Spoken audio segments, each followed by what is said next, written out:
एक समय की बात है। एक छोटे से गांव में एक गरीब लेकिन ईमानदार लकड़हारा रहता था।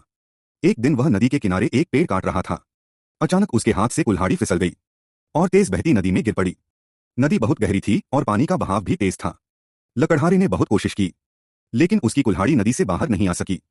बेचारा लकड़हारा बहुत दुखी हो गया और नदी किनारे बैठकर रोने लगा। तभी वहां से एक देवदूत गुजरा। लकड़हारे की उदासी देखकर उसे दया आ गई। देवदूत ने कहा, चिंता मत करो, मैं तुम्हारी कुल्हाड़ी अभी निकाल देता हूं। यह कहकर देवदूत नदी में कूद गया। थोड़ी देर बाद देवदूत नदी से बाहर आया। उसके हाथ में सोने की कुल्हाड़ी थी। देवदूत ने पूछा, क्या यह तुम्हारी कुल्हाड़ी है? लकड़हारे ने सिर हिलाकर कहा, नहीं देवदूत, यह मेरी कुल्हाड़ी नहीं है। मैं इसे नहीं ले सकता।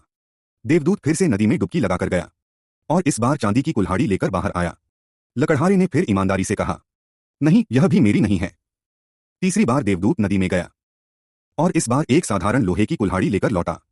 लकड़हारा खुशी से बोला, हाँ, यही मेरी कुल्हाड़ी है। लकड़हारे की ईमानदारी देखकर देवदूत बहुत प्रसन्न हुआ।